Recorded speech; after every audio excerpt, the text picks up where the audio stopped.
Hey everyone, welcome to another episode of the Lead Stories podcast, where we believe that everyone has influence. And when you are intentional with your influence, then you are a leader. I'm Pastor Steph. And I'm Jo Saxton. We're glad to be with you. Yay. We are launching into a new conversation today. We are. It feels very much like it's building on the one we just had. Yeah. But I feel that that's true, maybe generally speaking. Yeah. So our last series, we talked about leveling up your leadership, and a lot of it dealt with some of the internal things within our lives in terms of identity, in terms of our body, and our body not necessarily being internal, but the things that cause us to address issues of the body tend to be. Yeah.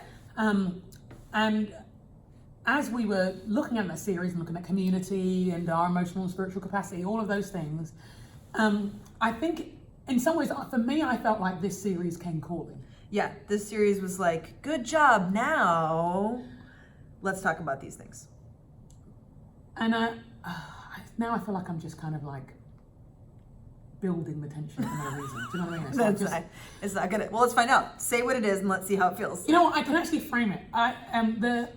The season is of this series is called "What Got You Here Won't Get You There." What got you here won't get you there. And the first time I was struck by that, it was an article I read years ago. I'm not even sure whether I was living in this country when I read it, so it could be as far as 15 years ago. And it was an article about three of my favorite athletes, about the Williams sisters and Tiger Woods. And it talked about, and you know, they are known to be like outliers, complete geniuses in their spheres. But the article spoke of a time for all three of the athletes when they couldn't rely on their genius and their raw talent, but they had to deconstruct their game and reconstruct their game for the long haul. And what struck me about it was how humbling it was, you know, to think they've already won. The highest prizes. They've already won the highest prizes. They're already millionaires. They're already deemed legends. And I was struck by the humility and the commitment to growth of each of those athletes to be willing, when actually it wasn't out of we know that they, in their personal lives, they've had some various things. Yeah, absolutely. Illness, injury, relational issues. I'm not speaking about that at all. Purely about their game. Yeah, about their ability. About their ability. They were already legends. They were already known. They could have just kept on going. They could have just said, it's kind of working, so why do I need to do anything else? So the fact that they, for the sake of longevity and for the sake of the bigger picture and legacy and all of these things, chose to deconstruct their game and deconstruct habits, things that they were used to, things that they could have relied on, and that they'd even be willing to see the staying in that place as a weakness, that they were willing to do something to almost make like it's themselves going stronger. Backwards. I mean, I find it's just stayed with me. It's just stayed with me ever since. And so as we're thinking for ourselves as leaders, I feel it's a really pertinent conversation for us to acknowledge that what got us to this point in our leadership won't get us to our future. And I'm not talking about awards or what, I'm talking about our growth, our development. Yeah. That for our leadership development, one of those stages, one of the stages has been to level up and do some internal work and reflect. But this is slightly different in terms of saying, actually, now we're talking about the progress of your leadership journey in the things that you're doing and the practices that you're making. You can rest on where you're at because you've already achieved so many things. You've already succeeded. But actually, there is an acknowledgement that what got you here won't get you there. And so you may need to deconstruct certain things. And we've seen, I think it's Marshall Goldsmith who wrote a book along these lines. There's a number of books with this phrase that have attended to similar sentiments. But I think the phrase was such a broad and general phrase that we hear in and out of culture. It felt right to just explore what that would mean for us as leaders. Absolutely. And maybe when you hear that phrase right away, you think, because you're feeling that you're not getting to where whatever there is. And I think we're intentionally leaving the phrase there as something vague, because it could be a goal, it could be another role, it could be just a sense that there's more on the horizon that you haven't experienced, or not even just more, but different, or I don't know what it is. But for some of us, we hear this and it feels like it's disrupting our comfort. Others hear it and think, I need to lean into this because I feel stuck and I'm not getting where. So wherever you're at, we think this is worth considering. It might not be a season where this is very acute for you, but in our kind of experience, if that season is not acute right now, it will be at some point. Yeah. Or it has been. Yeah, absolutely. Yeah. So actually, that might be a good place to start. What for you has it been like to realize either one or the other? Comfort zone needs to be disrupted, or I am feeling stuck and I'm not going to be able to get to where I need to go. What are just generally, how do you notice that? What does it feel like? How often? I think it happens periodically for me. I think there are big things every maybe 4 or 5 years. And what I've noticed looking back is that it doesn't happen in a moment of failure. Because in those moments, I know something needs to change. Do you know what I mean? When something's going wrong or it's really tough, I'm just like, okay, show me what I need to do. It's almost like you don't have another option. You know what I mean? Yeah, exactly. You don't have an option. For me, this kind of sense, this kind of prompting, this nudge often comes when things are going well and have been going well for a good period of time, actually. Yeah. When things have been, whatever my definition of success is in that context. And I see it in workouts, I see it in family life, I see it professionally as well. And in those times, what can happen is I can be reflecting on it and thinking, yeah, things are going good. And I feel two things, a hint of ambition and a choice. A hint of ambition in terms of, oh, this is what I'd love to see happen. You know, because things have been going well, I'm like, oh, what would it look like for more? A different opportunity or a newer opportunity or a greater opportunity, or because I may have achieved a particular distance when I'm running or a time, it's like, oh, okay, what's the next thing? And it's in that moment I feel this kind of ambition, desire for going further, for greater development. Oh yeah. And in that moment, then that sense of ambition is almost immediately challenged by if you want that, what you've done, all the habits, the choices, the perspective, the connections, relationships have brought you to this point. Wow. They don't get you to that point. Yeah. You can actually carry on and be fine. Right. That's actually part of the tension of this. You can carry on. And honestly, there are some times when I've chosen fine. No harm, no foul. You can carry on and be fine. And sometimes those things have been part of a bigger picture of what my family needs and all those kinds of things. Right. The thing is that you're a multifaceted human being. Yeah. That has multiple fronts to think about. Yeah. And so when you're thinking of those things, fine isn't always bad. No. At all. But sometimes I've had to look and think, the choice is whether I want the disruption. Yeah. Like I said, sometimes actually that kind of disruption to our family life and family rhythms, inappropriate, no. Right. Done. That is a wonderful opportunity, but I'm turning it down. I'm turning that desire down. I'm putting that to the side because this is not a good time for this disruption would disrupt the whole.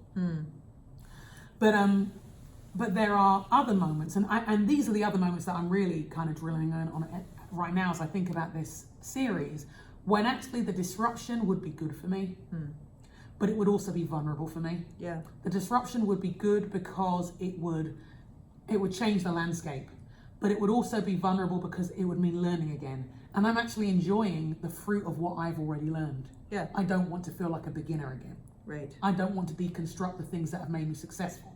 Right. That have brought me progress. I don't want to disrupt those. I want to enjoy those. I want to camp out on those. But actually, if I really want to go further and develop and mature as a leader and utilize new opportunities or discover new opportunities, then I have to admit that my comfort zone, well, first of all, I have to admit it's a comfort zone. Yeah. That my achievement has become a comfort zone and as such has become a limitation. Yeah. Do I want to disrupt the limitation? And that's where I find myself having to reckon with and wrestle with what brought you here, no matter how wonderful it's been. And it's not bad. Right. Oftentimes it's not bad. But what's brought you to this point gets you here. Yeah. You want to go further? It's time to do something different.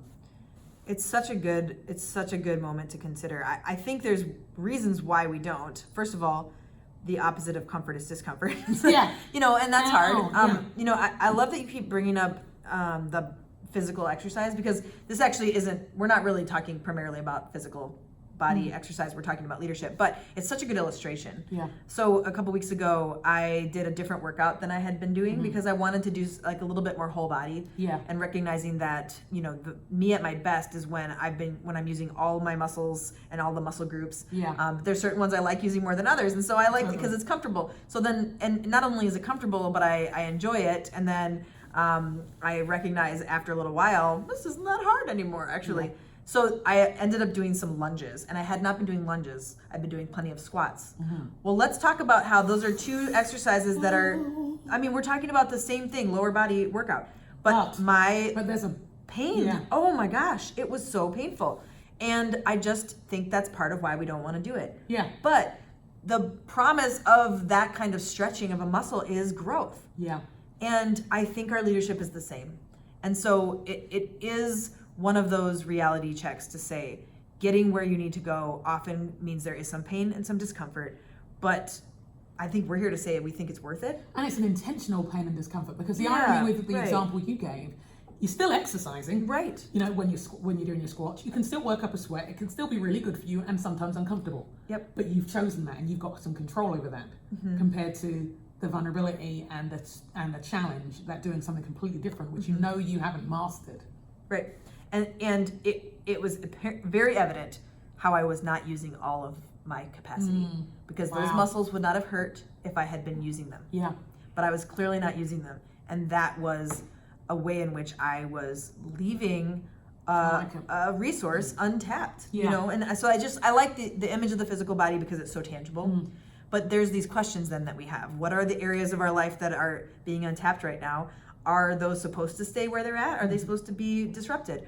Are we comfortable because we need to be really exerting a lot in other areas of our life? So maybe our leadership, like you said, is in a good spot, but we have to put a lot of energy towards our family right now because of people, parents who are ill or kids who are young, various things like that. Are we people who need to be willing to say, I actually don't know what is the thing that needs to grow and stretch? Am I willing to surrender, I think for those of us who are people of faith, before the Lord and say, what is it? What areas are you wanting to disrupt in my life? Yeah. That's a scary prayer to pray.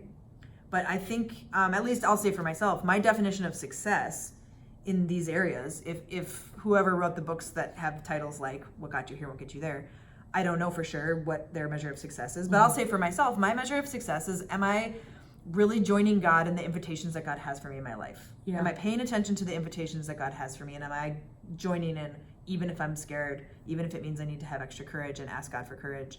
It's not about like finding some sort of perfect path of God's will. It's about God being a God of invitation who's constantly inviting us into different things in our life, personally, spiritually, emotionally, and vocationally. And are we paying attention and having the courage to join in even when there's uncertainty? And so to me, that's the definition of success. Yeah. It's not actually opportunities the way the world might consider it. It's not actually financial all the time. Are those measures that we should pay attention to? Sure. But how much impact, you could say, God's inviting me to have more influence. Oh, okay, so that means I need to talk to more people. Or it could be the complete opposite. It could be a few people. It could be, so stop doing that thing that looks like a public marker of success and do something completely different, because what got you here won't get you to the thing that you're actually saying. Yeah, and it actually might be about depth of influence, not breadth of influence. It might be about significance, not just success and material terms. So all that to say, there's a real sense of needing to be open to what this might mean, because there are pathways that are carved out in our cultures. We have lots of cultures that are influencing our life, but there's pathways that have been paid out for us. Maybe a very common one is what has become common in America, as known as the American dream, right? Here's what your personal life should look like. You should find a career, find a spouse, have some kids, make sure those kids stay alive, get them out of your house, have a nice house, get them out of said house, so that you can only be in your house for half the time because you will have a nice retirement house. I mean, now that clearly is not the script that most people actually follow. No. But look how fast I could say that, because it's just such a cultural ingrained script. And so we're not saying try to get there and there is the next place to go. And we're not even saying that progress and getting better and growing to the next level is holy or something like that. It's that God is a God of growth and renewal and invitation, and so it's movement and stuff. And movement. Yeah, so it's not doing that just for the sake of doing it. It's out of the sense of God's design for us as people. And I think, like I said, our physical bodies is such a good example, because when our physical body, you can run a 5K for 10 weeks every day, and your body will start to go, well, it will plateau. It will. That's the irony, isn't it? You can be your plateau can look quite good. Yeah. And God designed us to be physical, emotionally, and spiritually to continue to go into these growth areas. So we talked about leveling up in those ways, but we're going to get really brass tacks and tangible here, I think, to talk about the things that we miss sometimes, the inability to notice that we're getting stuck because we're comfortable, the things that are going on sometimes in the room that we aren't paying attention to when it comes to the dynamics of leaders in the room. Talk about some of the habits we need to develop. Or stop. New habits. The stop and start in the area of habits to be able to propel yourself into the future. Because if you are deconstructing certain ways of being, then that means stopping certain things, doesn't it? Yeah. So I'm excited to see kind of what unfolds for this, but I think it's going to be important. And I'll just share kind of an area in my life recently that this has been important, because I think it's natural for maybe you and I to think about some of the things that we tend to do as authors and speakers, but lots of you who are listening, that's not your role. So let me use the example of leading a team. So many of you either lead teams of volunteers or teams of staff that you support, supervise, or you're a part of a team and you're a team leader. Maybe they're not your direct reports, but nevertheless, an area that sometimes needs to really go through a disruption like this is this idea of who's on your team and where is their spot on the team, and how can the team get to where it needs to go, because how it got to where we are now is not going to help it get to where it needs to go. And so for my team right now at my church, we have really gone through some shakeups. Nobody got fired, nothing like that happened, but some people transitioned out. But actually, it's really most about growing the team and growing the capacity of the team. And so I'm looking at some of my leaders some of our leaders start pretty young. I love that. I love developing younger leaders coming right out of seminary, right out of college. But man, looking at them now and seeing like, well, we're 2, 3, 4, 5 years into your development. Look at the capacity you have now. Are we giving you enough purview here? Yeah. Do you have enough room to play to grow these gifts and to feel the next level of responsibility? That is such a key thing for those of us who are leading teams to consider as well. Yeah. This is for those, whether your team is a church team or ministry team, with non-profit business, particularly when you've got used to having someone around. But particularly when you've known them when they were young, and you're wanting to take your company, your business to whatever places. I love the fact that you're acknowledging the growth over 5 years and then thinking, okay, so now what do we do? Because otherwise, it's easy to keep someone in that spot. And they don't get to where they need to go, or they do, but not with you anymore. Well, that's exactly right. That's exactly right. That's exactly right. You have to be open to the fact that developing leaders sometimes means you have to send them. But you have to be open to the fact that it's on you as a leader if you want to get there. What got you here with these leaders isn't going to get you there. So can we make space for the growth this person has had and give them more to lead and more responsibility? And what does that mean for your leading and your roles and your opportunities? Letting go of something. Which is something, and I think it's a good tension for us to reckon with, because when we were getting here, us holding tight to those things was really important. That was the word. That was the challenge. That was the call. You acknowledging that, whether you were leading a meeting, leading a conversation, whether you were doing public speaking, for you to step, we've talked about imposter syndrome, we've talked about owning your gift, stepping into your authority, all of those things. So getting you here meant you saying, no, this has to be me. It's got my name on it. Getting there might be, I'm letting go of that. It's got their name on it. And that's a whole other set of emotions and things to deal with. Totally. So that has been a big part of it. So good. Another aspect of this team thing for me too is we continue to bring in interns and young leaders because, like I said, huge passion. But over the last couple of years, the hires that we've begun to make are people who have more experience. Because what got us here as a community is not going to get us there. Fascinating. The people who started this church with us 11 years ago have grown up. We've also grown in, actually, interestingly enough, one of the biggest demographics has been people over 40 in our community. And so over 40, over 50. And so leaders, talking about representation, leaders who are in that same generation, who look like them, who say, hey, I know what it's like to be in the life stage you're in, is extremely valuable. And so while I'm excited to have interns, the hires that we've made are people who have a lot of experience in these areas, because we're not a baby church anymore. We're growing into being a mature church. And so then you need to say that the opportunity to say, we'll grow with these leaders. I am excited for leaders to grow, but now we need to also bring in some seasoned leaders. And that's just been huge for our team. And we have thoughts about continuing that. And I just think that is a big difference though. Yeah. Because I've had leaders at their beginning and then helped them grow. Here I'm leading now leaders who are seasoned, some of them who have even longer longevity of leadership than me. How do I shift my own perspective on development and growth because they're not done growing? Yeah. And where does that challenge look like? Oh man, I mean, the list could go on about the ways that I'm having to shift as a person. Yeah. How I use my time, when I am or am not with the team. Practical. It just gets down to all of the details. And so it's just an example from my life right now. It reminds me, speaking of that, it reminds me of parenting as well. I think one of, again, we've, the end of the summer, and also because we were away in Australia for a while, me and my husband had a long opportunity to just reflect on where we were at as parents. Yeah.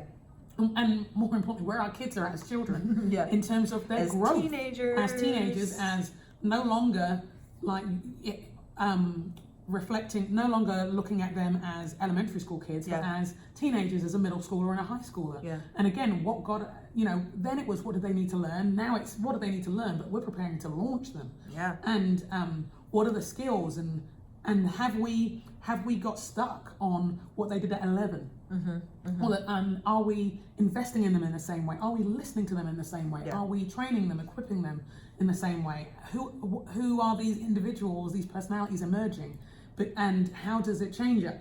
What the onus is on us as parents to change. And so, and again, there are things that are comfortable and easy that you can default to because it worked. But will it continue to work? Yeah. And when you think of the vision for your family and your hopes, and I don't mean in a prescriptive sense of this is what my kids must do, although obviously I have ideas, as if I'd ever get away with that. But I mean in terms of the goal being we want responsible global citizens, mature, who are mature, who are interdependent relationally, who are people of faith. Well, to get them there requires different things. And what got them to being through elementary school is not going to equip them for everything else. Yeah. My gosh. I think what's interesting as we're talking is how these other areas of life, it's so obvious. Yeah. But then it often seems a little more kind of eclipsed in leadership. We don't always see it as much. Because it's easy to settle on the success zone. It is, yeah. Right. When the success zone is a comfort zone. Oh. Yes. So I think this is going to be a good conversation. Yeah. Perhaps it would be good for us to give you all just some reflection questions to prepare as we get going. My first question is, when Joe said the phrase, what got you here won't get you there, in regards to your leadership, how did you feel? Just what came up? Was it, maybe you just thought, oh, I don't know if that, maybe it just didn't seem, or did you feel senses of anxiety? Did you feel maybe it piqued curiosity? Did you feel a sense of angst that you're having around feeling stuck? I don't know, but I think that would be a good thing just to reflect on that statement and kind of the way we've described it, what comes up in you when we talk about that, so that you're prepared to go into the specific topics that we... Yeah, I think it'd be good to identify your here. Yeah, that's great. What's your here? And, we've talked about on our own personal achievement and levels of, and stuff of leadership. We talked about in the context of team, in the context of family, in the context of fitness. What's your here? How would you describe it? Yeah. Because I think it's worth taking some time to observe it. Yeah. And then if you know, what's your there? Yeah. And you may not. It's okay. You might discover that on the journey. I don't want you to feel like, oh my God, I don't know what my there is. But beginning senses around what that could be if it doesn't feel easily named. Some of you might just say, I know what it is. I know where. I want a full-time role in this. That's this fine. This is where I think this is where my career is going. One area that we didn't really mention is just interpersonal relationships. We talked about community a couple weeks ago, but maybe you're thinking what got us here in our marriage is not going to get us there. What got me here in the dating sphere is not going to get me there. Because maybe the dating's been fun, but I'm looking for a partner now. I don't know.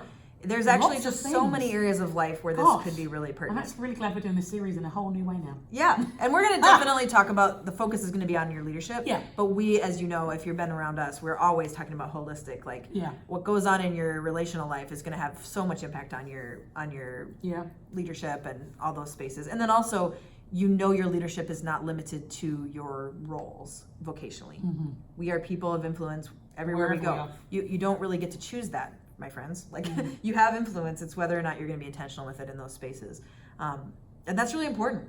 I think I'll just even say to people who represent, at least in the US here, majority culture, recognizing our influence and the power that we have in society is super crucial when we're in times like this that are super divisive.